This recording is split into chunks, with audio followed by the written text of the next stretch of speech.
रोज का वचन। रोज के वचन में आपका स्वागत है। दिन 94। व्यवस्था विवरण अध्याय 1।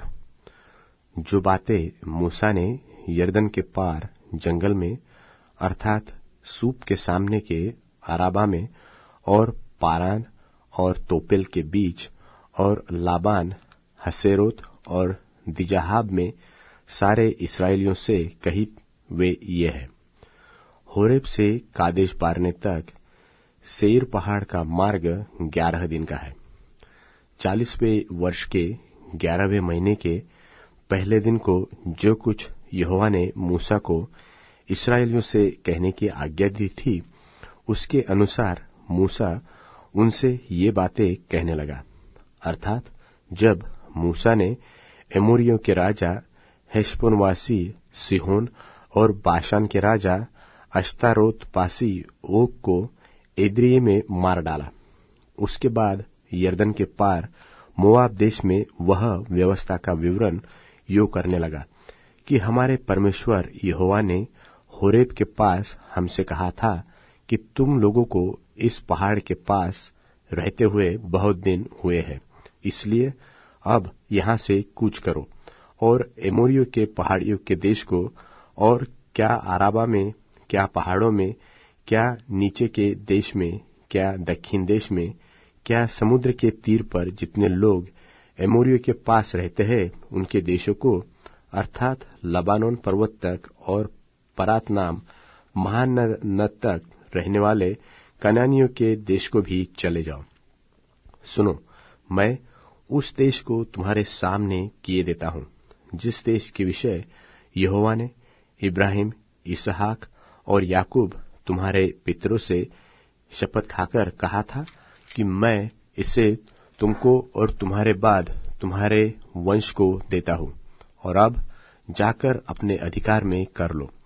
फिर उसी समय मैंने तुमसे कहा कि मैं तुम्हारा भार अकेला नहीं सह सकता, क्योंकि तुम्हारे परमेश्वर यहोवा ने तुमको यहां तक बढ़ाया है कि तुम गिनती में आज आकाश के तारों के समान हो गए हो। तुम्हारे पितरों का परमेश्वर तुमको 1000 गुना और भी बढ़ाएगा और अपने वचन के अनुसार तुमको आशीष भी देता रहेगा। परंतु तुम्हारे जंजाल और भार और झगड़े अगड़े को मैं अकेला कहां तक सह सकता हूं? सो तुम अपने एक एक गोत्र में से बुद्धिमान और समझदार और प्रसिद्ध पुरुष को चुन लो, और मैं उन्हें तुम पर मुखिया ठहराऊंगा। इसके उत्तर में तुमने मुझसे कहा, जो कुछ तू हमसे कहता है उसका करना अच्छा है। इसलिए मैंने तुम्हारे गोत्रों के मुख्य पुरुषों को, जो बुद्धिमान और प्रसिद्ध पुरुष थे, चुनकर तुम पर मुखिया नियुक्त किया, अर्थात 1000-1000, 100-100, 50-50 और 10-10 के ऊपर प्रधान और तुम्हारे गोत्रों के सरदार भी नियुक्त किए। और उस समय मैंने तुम्हारे न्यायियों को आज्ञा दी कि तुम अपने भाइयों के मुकदमे सुना करो और उनके बीच और उनके पड़ोसियों और परदेशियों के बीच भी धर्म से न्याय किया करो। न्याय करते समय किसी का पक्ष न करना, जैसे बड़े की वैसे ही छोटे मनुष्य की भी सुनना। किसी का मुंह देखकर न डरना, क्योंकि न्याय परमेश्वर का काम है। और जो मुकदमा तुम्हारे लिए कठिन हो, वह मेरे पास ले आना और मैं उसे सुनूंगा। और मैंने उसी समय तुम्हारे सारे कर्तव्य कर्म तुमको बता दिए, और हम होरेब से कूच करके अपने परमेश्वर यहोवा की आज्ञा के अनुसार उस सारे बड़े और भयानक जंगल में होकर चले, जिसे तुमने एमोरियों के पहाड़ी देश के मार्ग में देखा, और हम कादेश बरने तक आए। वहां मैंने तुमसे कहा, तुम एमोरियों के पहाड़ी देश तक आ गए हो, जिसको हमारा परमेश्वर यहोवा हमें देता है। देखो, उस देश को तुम्हारा परमेश्वर यहोवा तुम्हारे सामने किए देता है। इसलिए अपने पितरों के परमेश्वर यहोवा के वचन के अनुसार उस पर चढ़ो और उसे अपने अधिकार में ले लो। न तो तुम डरो और न तुम्हारा मन कच्चा हो, और तुम सब मेरे पास आकर कहने लगे, हम अपने आगे पुरुषों को भेज दे, जो उस देश का पता लगाकर हमको यह संदेश दे कि कौन सा मार्ग होकर चलना होगा और किस किस नगर में प्रवेश करना पड़ेगा। इस बात से प्रसन्न होकर मैंने तुम में से 12 पुरुष अर्थात गोत्र के पीछे एक पुरुष चुन लिया, और वे पहाड़ पर चढ़ गए और एशकोल नाम नाले को पहुंचकर उस देश का भेद लिया, और उस देश के फलों में से कुछ हाथ में लेकर हमारे पास आए और हमको यह संदेश दिया कि जो देश हमारा परमेश्वर यहोवा हमें देता है वह अच्छा है। तो भी तुमने वहां जाने से नाह किया, किंतु अपने परमेश्वर यहोवा की आज्ञा के विरुद्ध होकर अपने अपने डेरे में यह कहकर कुड़कुड़ाने लगे कि यहोवा हमसे बैर रखता है। इस कारण हम तो मिस्र देश से निकल आया है कि हमको एमोरियों के वश में करके सत्यानाश कर डाले। हम किधर जाए? हमारे भाइयों ने यह कह के हमारे मन को कच्चा कर दिया है कि वहां के लोग हमसे बड़े और लंबे हैं, और वहां के नगर बड़े बड़े हैं, और उनकी शहर पनाह आकाश से बातें करती है, और हमने वहां अनाक वंशियों को भी देखा है। मैंने तुमसे कहा, उनके कारण त्रास मत खाओ और न डरो।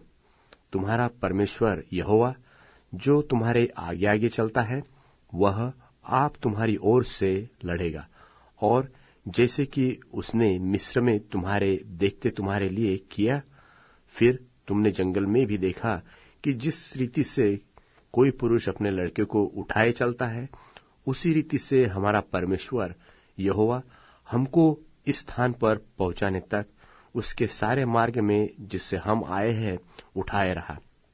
इस बात पर भी तुमने अपने उस परमेश्वर यहोवा पर विश्वास नहीं किया, जो तुम्हारे आगे आगे इसलिए चलता रहा कि डेरे डालने का स्थान तुम्हारे लिए ढूंढे, और रात को आग में और दिन को बादल में प्रकट होकर चला, ताकि तुमको वह मार्ग दिखाए जिससे तुम चलो।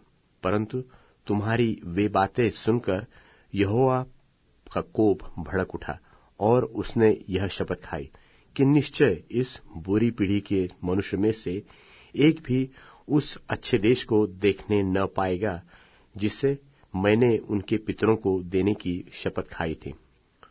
यपुन्ने का पुत्र काले भी उसे देखने पाएगा, और जिस भूमि पर उसके पांव पड़े हैं उसे मैं उसको और उसके वंश को भी दूंगा, क्योंकि वह मेरे पीछे पूरी रीति से हो लिया है। और मुझ पर भी यहोवा तुम्हारे कारण क्रोधित हुआ और यह कहता कि तू भी वहां जाने न पाएगा। नून का पुत्र यहोशू जो तेरे सामने खड़ा रहता है, वह तो वहां जाने पाएगा, सो तू उसको हियाव दे, क्योंकि उस देश को इस्राएलियों के अधिकार में वही कर देगा। फिर तुम्हारे बाल बच्चे जिनके विषय में तुम कहते हो कि ये लूट में चले जाएंगे, और तुम्हारे जो लड़के बाले अभी भले बुरे का भेद नहीं जानते, वे वहां प्रवेश करेंगे, और उनको मैं वह देश दूंगा और वे उसके अधिकारी होंगे। परंतु तुम लोग घूमकर कुछ करो और लाल समुद्र के मार्ग में जंगल की ओर जाओ। तब तुमने मुझसे कहा, हमने यहोवा के विरुद्ध पाप किया है। अब हम अपने परमेश्वर यहोवा की आज्ञा के अनुसार चढ़ाई करेंगे और लड़ेंगे। तब तुम अपने अपने हथियार बांधकर पहाड़ पर बिना सोचे समझे चढ़ने को तैयार हो गए। तब यहोवा ने मुझसे कहा, उनसे कह दे कि तुम मत चढ़ो और न लड़ो, क्योंकि मैं तुम्हारे मध्य में नहीं हूं। कहीं ऐसा न हो कि तुम अपने शत्रुओं से हार खाओ। यह बात मैंने तुमसे कह दी, परंतु तुमने न मानी, किंतु ढिठाई से यहोवा की आज्ञा का उल्लंघन करके पहाड़ पर चढ़ गए। तब उस पहाड़ के निवासी एमोरियों ने तुम्हारा सामना करने को निकलकर मधुमक्खियों की नाई तुम्हारा पीछा किया और सेईर देश के होर्मा तक तुम्हें मारते मारते चले आए।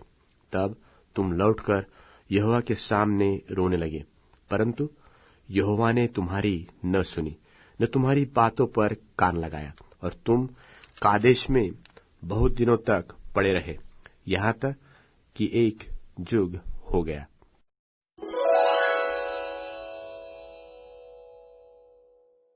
व्यवस्था विवरण अध्याय 2। व्यवस्था विवरण अध्याय 2। तब उस आज्ञा के अनुसार जो यहोवा ने मुझको दी थी, हमने घूमकर कूच किया और लाल समुद्र के मार्ग के जंगल की ओर चले और बहुत दिन तक सेईर पहाड़ के बाहर बाहर चलते रहे। तब यहोवा ने मुझे कहा, तुम लोगों को इस पहाड़ के बाहर बाहर चलते हुए बहुत दिन बीत गए। अब घूमकर उत्तर की ओर चलो और तू प्रजा के लोगों को मेरी यह आज्ञा सुना कि तुम सेईर के निवासी अपने भाई एसावियों के सिवान के पास होकर जाने पर हो, और वे तुमसे डर जाएंगे, इसलिए तुम बहुत चौकस रहो, उन्हें न छेड़ना, क्योंकि उनके देश में से मैं तुम्हें पाँव धरने का ठौर तक न दूंगा, इस कारण कि मैंने सेईर पर्वत एसावियों के अधिकार में कर दिया है। तुम उनसे भोजन रुपये से मोल लेकर खा सकोगे और रुपया देकर कुओं से पानी भर के पी सकोगे, क्योंकि तुम्हारा परमेश्वर यहोवा तुम्हारे हाथों के सब कामों के विषय तुम्हें आशीष देता है।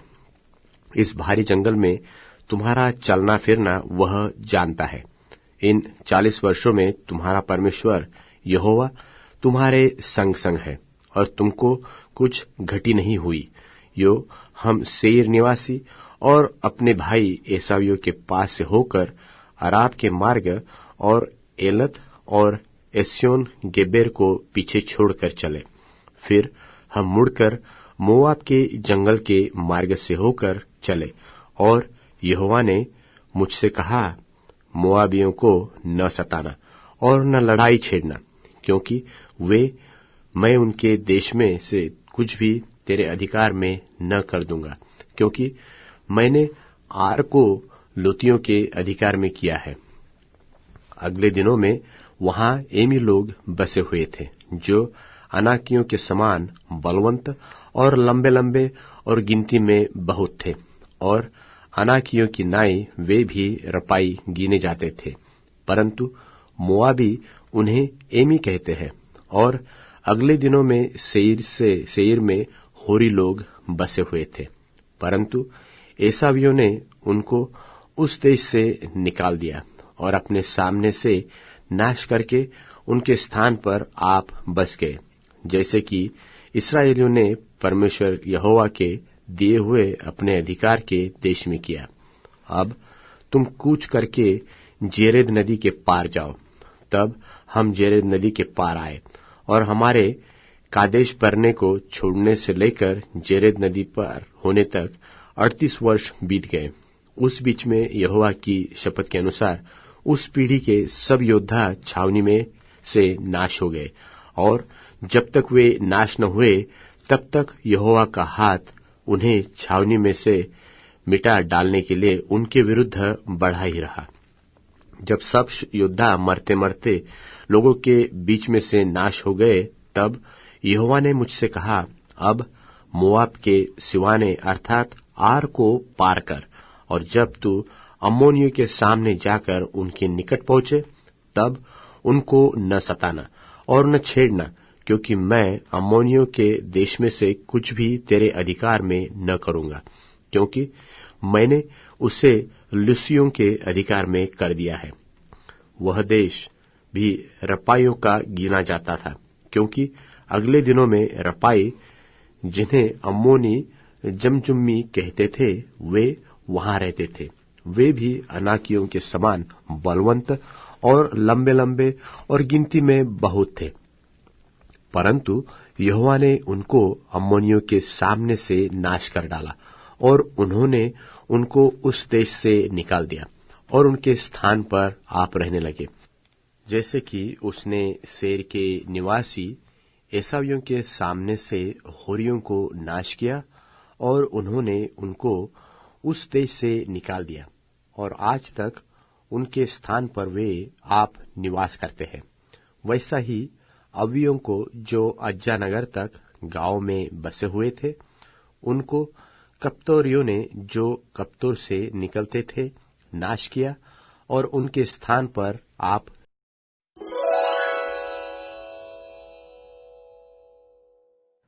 जब वे रास्ते पर ही थे, किसी ने यीशु से कहा, जहां जहां आप जाएंगे मैं भी आपके साथ आऊंगा। यीशु ने उससे कहा, लोमड़ियों के भट्ट और आकाश के पक्षियों के घोंसले होते हैं, लेकिन मेरे लिए सिर धरने की भी जगह नहीं है। यीशु ने दूसरे से कहा, मेरे शिष्य बन जाओ। उसने कहा, हे स्वामी, मेरे पिता के देहांत के बाद मैं आपका शिष्य बन जाऊंगा। यीशु ने उससे कहा, मरे हुओं को अपने मुर्दों की फिक्र करने दो, तुम जाकर मुक्ति की खुशखबरी सुनाओ।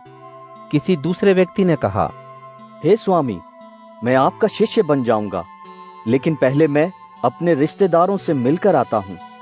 यीशु ने जवाब में कहा, जो कोई अपना हाथ हल पर रखकर पीछे देखता है, वो परमेश्वर के राज्य के लायक नहीं है।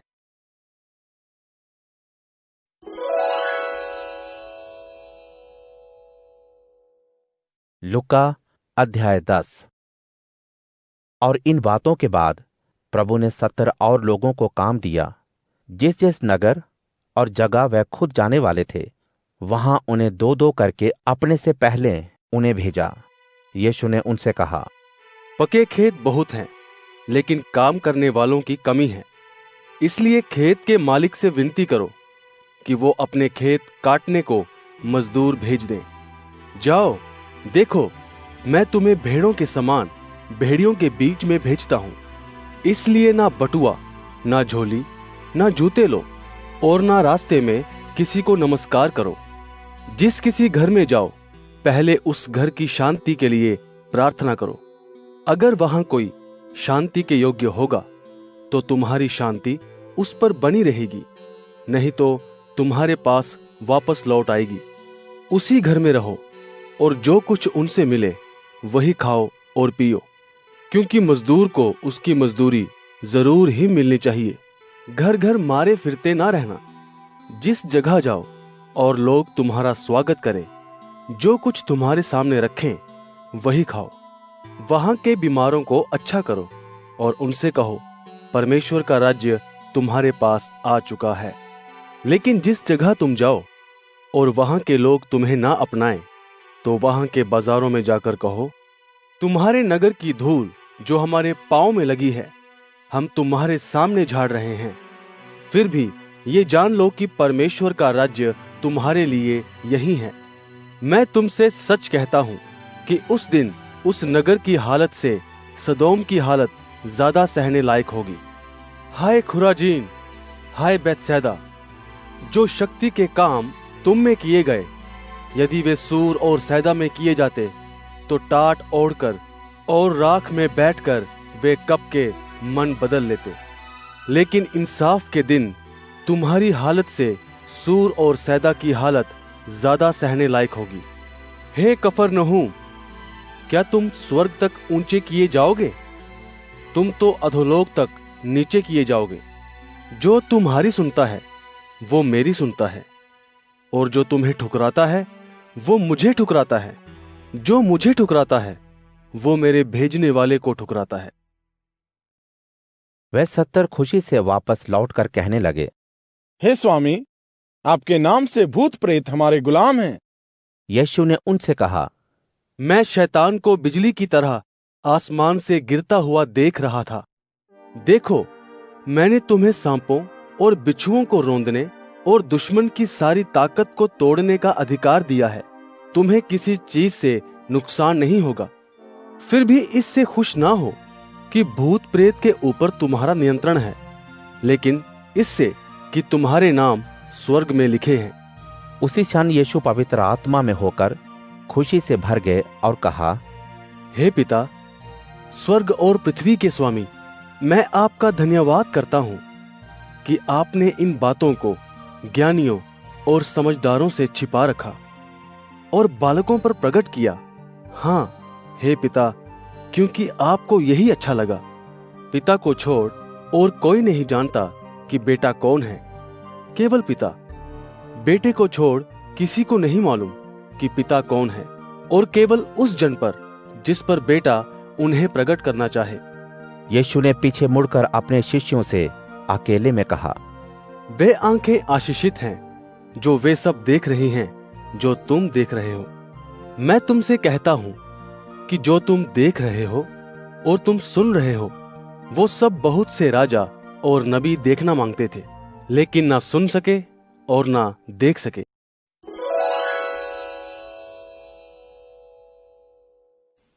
अध्याय 41। रोग से मुक्त होने के लिए प्रार्थना। धन्य है वह मनुष्य जो निर्बल की देखभाल करता है, प्रभु संकट के दिन उसको मुक्त करता है। प्रभु उसकी रक्षा करता और उसको जीवित रखता है। उसे पृथ्वी पर धन्य कहा जाता है। प्रभु तू उसे उसके शत्रु की इच्छा पर नहीं छोड़ेगा। प्रभु तू उसे रोग शैया पर सहारा देता है। तू उसके समस्त रोगों को दूर करता है और उसे स्वास्थ्य पुनः प्रदान करता है। मैंने कहा, प्रभु मुझ पर अनुग्रह कर, मुझे स्वस्थ कर, क्योंकि मैंने तेरे विरुद्ध पाप किया है। मेरे शत्रु मेरे विषय में दुष्टता से यह कहते हैं, वह कब मरेगा और कब उसका नाम मिटेगा। जो मुझे देखने आता है वह व्यर्थ बातें बोलता है, उसका हृदय बुराई का संग्रह करता है। वह बाहर जाकर लोगों से कहता फिरता है,